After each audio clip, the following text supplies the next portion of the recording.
So Vattenfall is a Swedish state-owned company based in Stockholm, Sweden, but we have operations all over Europe. We have in Germany, Netherlands, also in the UK, Denmark, and Sweden.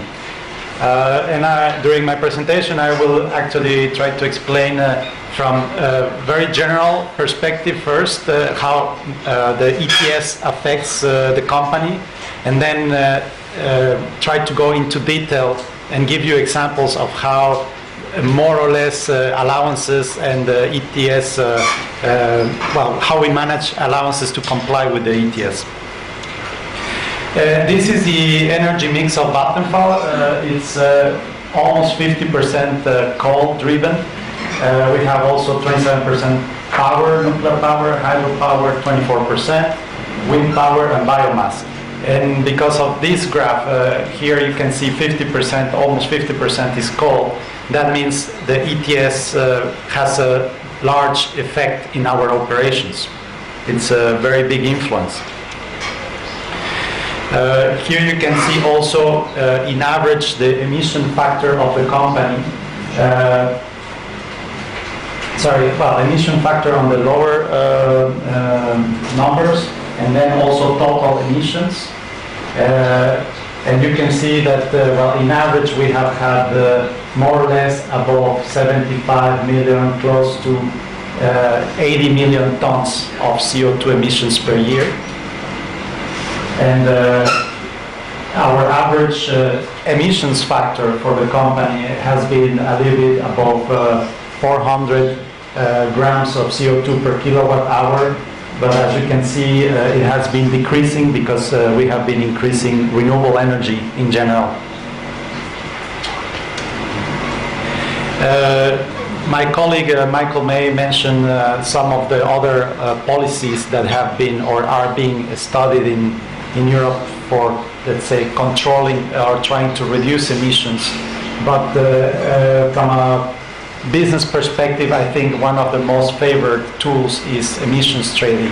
We believe that it's the most efficient and cost efficient, and we prefer emissions trading, cap and trade system versus, for example, a carbon tax or some type of command and control regulation. So here I will give you a broad view of what happens when a company is basically affected by a cap and trade system, by an ETS system, and when there is a cap. So as I mentioned, more or less the average emissions for Vattenfall between 2008 and 2012 were around 80 million tons. And then we have the ETS basically tells us that we can only, we will only emit, or we can only emit up to this amount level, and they will give us allowances. At the beginning, they gave us allowances for free up to this amount, up to our cap. So basically, what happened is that you can see that the difference between our cap and our emissions was substantial. So we decided to do some activities. We had to manage that difference between our emissions and the cap. And some of the activities we had to implement was increase, for example, our clean technologies in the energy mix. For example, also buying more allowances from, in this case, from Europe. The allowance is called EUA, and also to participate in offset projects. In this case, offset projects, we will call them in my presentation CDM projects, and we would also receive more CRs. So between our investments, we reduce our emissions, but then we still were not in compliance with our cap. So we had also to buy allowances or CRs.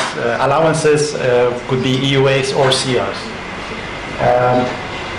And now, in the future to 2020, we still have to, we will have to reduce even more our emissions or buy more allowances, because the cap will be reduced now 1.74% per year. So as you can see, in 2020, we have even a stricter cap. So proper management of allowances in a company such as Vattenfall is very, very important. Oh, sorry, you had it in Chinese also. Yeah. Oh. A little bit of basic things of carbon allowances or carbon management is you will have normally two types of allowances or credits. One will be, in this case of Europe, for example, the EUAs, which is the credit created and handed over by the system administrator. And then you would have, in some ETSs, you have the opportunity to have credits that are generated outside of the system. In this case, they are called project offsets or offsets. And in the case of Europe, the offsets, those credits that are generated outside of the system are called, or are CRs. And for the ones created by the system and handed over by the administrator, they are called EUAs. Why do we need to manage the allowances properly? Well, first, because it reduces the cost of compliance. Second, because it allows to efficiently hedge our power sales. And of course, in some companies, the proper allowances of the proper management of allowances also gives you opportunities to do business and opportunities to generate revenue for the company.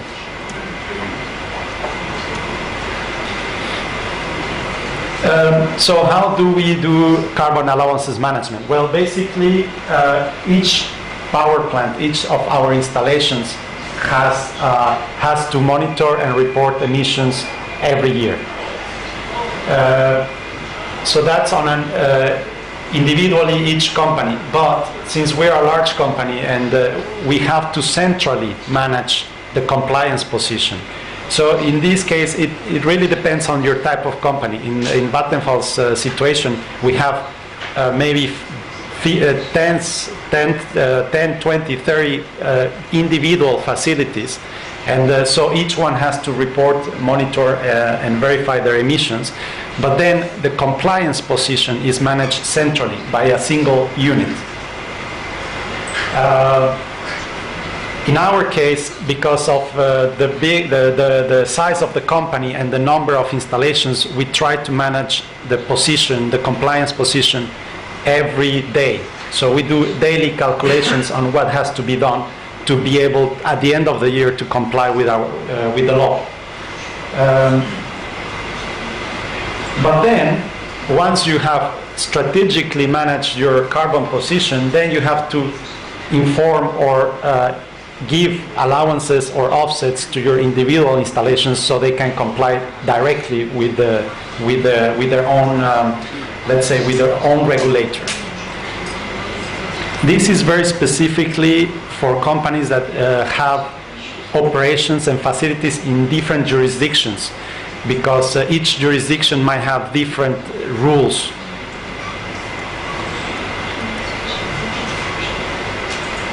And maybe this makes it a little bit easier. It's a graphic representation. We have our electricity power plants. We have emissions. Each power plant verifies the emissions. Then we have this information is sent to, for example, also the sales department, because emissions depend on what you sell in the terms of electricity. This sales information is then sent to the carbon management unit, which basically decides how many EUAs we have already, how many EUAs we have to buy extra, how many CRs extra, and so on and so on. Once we do the calculations and the balancing of what's the most optimal way to comply, then we send back allowances to our electricity power plants, as I mentioned, because then they have to surrender the allowances to the government on an individual basis. But as I mentioned, if you manage properly your carbon, then you might be able to have opportunities to make extra money. So then if you have some additional allowances that you have, then you can always sell them to the market and generate some profit.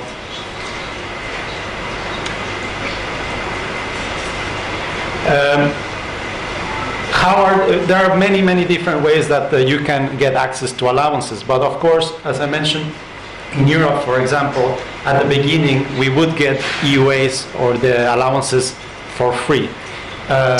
But then now it has been changing, and now the government wants to also raise some revenues, and they are auctioning the EUAs. So here in Shanghai, I'm not sure, but there are different ways that the government can hand out EUAs. I believe it's for free at the beginning, but it can be that also you will have to purchase them maybe in the future. You can also access EUAs and CRs, of course, in exchanges. You can go and buy whatever you need or sell if you have extra. And also you can do bilateral purchases, for example, with offset projects, just purchase directly from the project, or you can buy directly from other companies that have extra allowances and you need allowances, you can enter into bilateral agreements with them.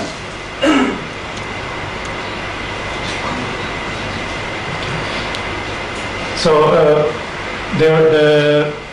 it's how do you calculate or how to know what's the optimal mix of allowances that you need to comply.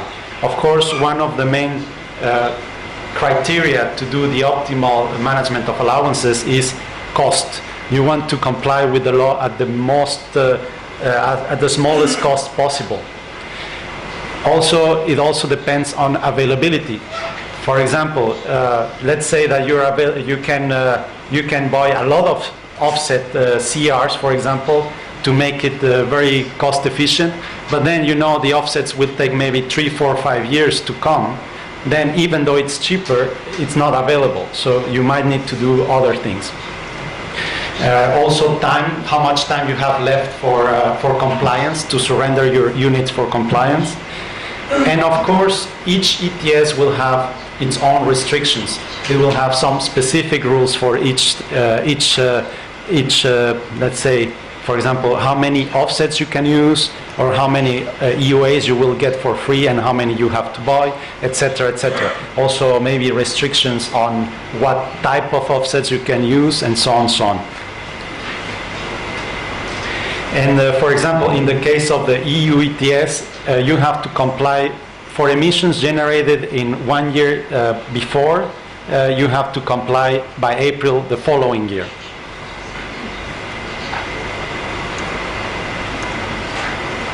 So now I will try to give you an example of how in detail you have to, let's say, logically think on management of allowances. And in order to follow up with the example, I'm making some general assumptions. Some are true, but some are really just made up for the purpose of the example. For example, in this case, we assume that the government is going to give us 200 EUAs or allowances for free, that we can only use offsets up to 20% of our emissions in a single year. We need to comply with the emissions from the previous year by the first quarter of the following year. The company original emission factor is 0.4 grams per megawatt hour, or tons of CO2 per megawatt hour. We know that we will have a wind park operating starting in the first quarter of 2014. We also expect 500 CRs to come from an offset project in 2015. We initially don't have any CR nor EUAs in our account. We don't have any. And we assume in general that the prices of the EUAs are higher than the price of CR. So please keep these assumptions in mind while I go through the example. Maybe I'll leave you a little bit of time.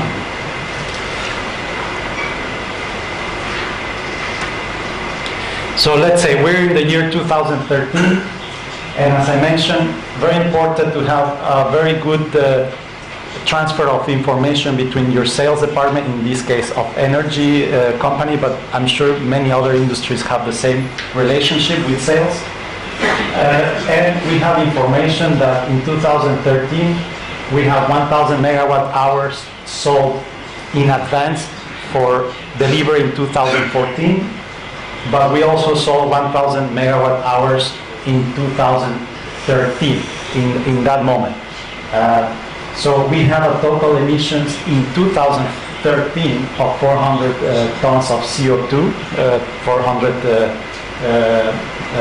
tons of CO2, and as per the rule I mentioned earlier, we can use only 20% of emissions in a single year from offset projects from CRs. So we can use up to 80 CRs in 2000 for compliance in 2013.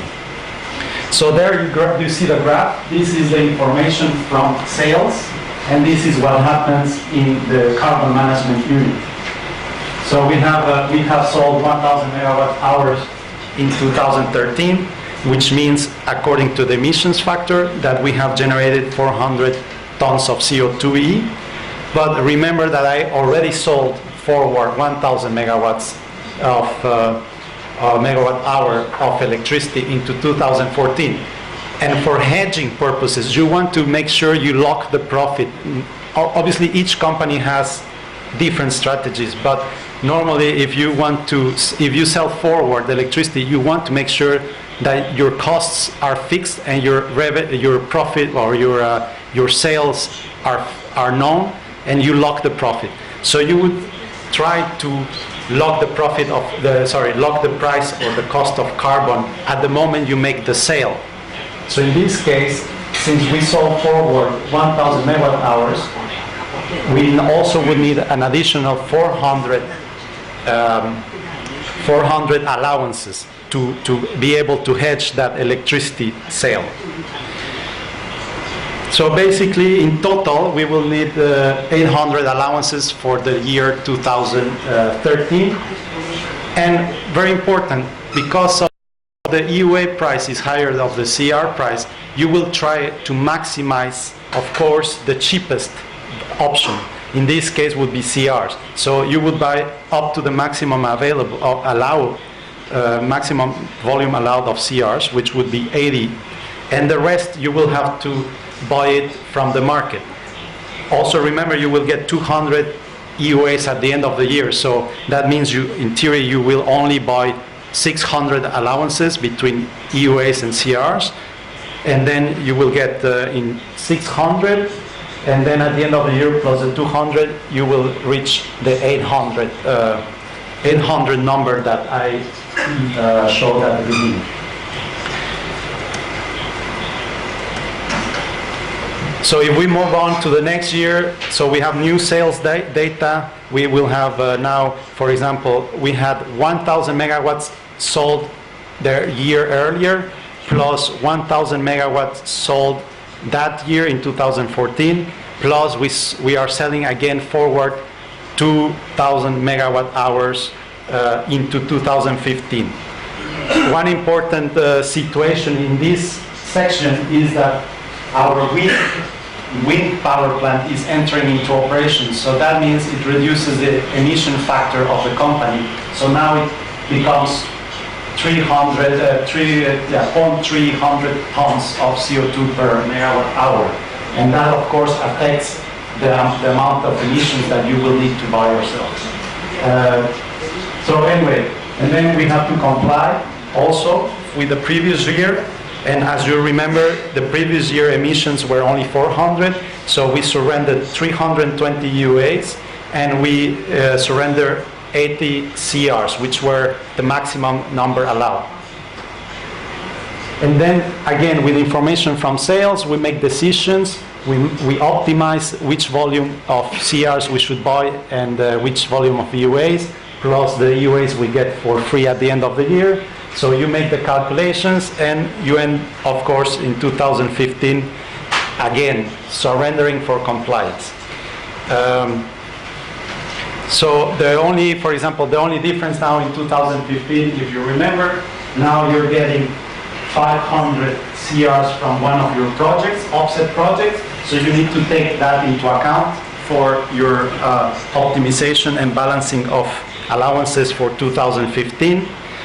You also have new sales data. As you can see, we don't have any more electricity sales forward, only spot in 2015.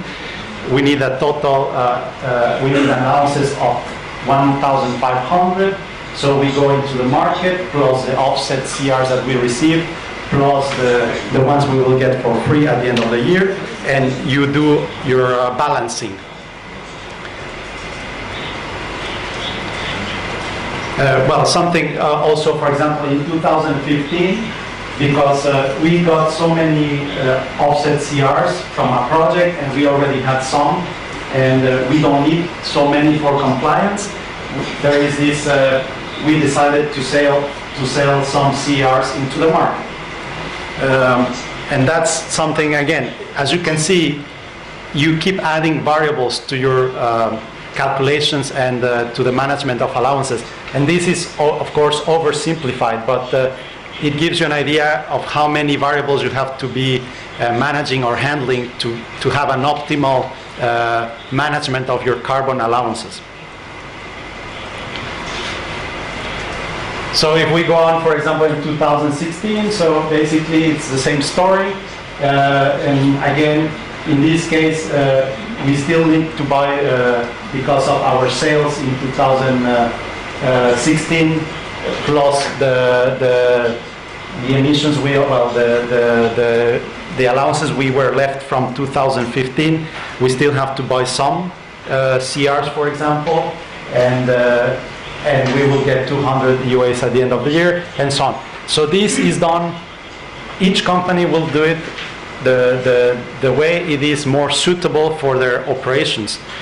In the case of Vattenfall, we do this almost on a daily basis.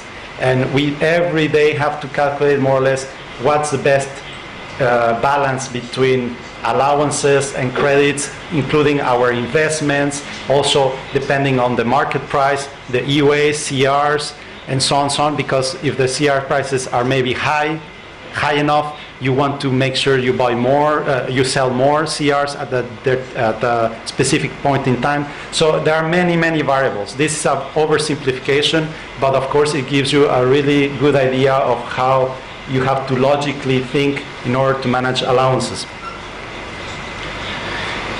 And okay, one of the most important aspects of good management of allowances, of carbon allowances, is to be able to make money out of them if you have the opportunity to do so.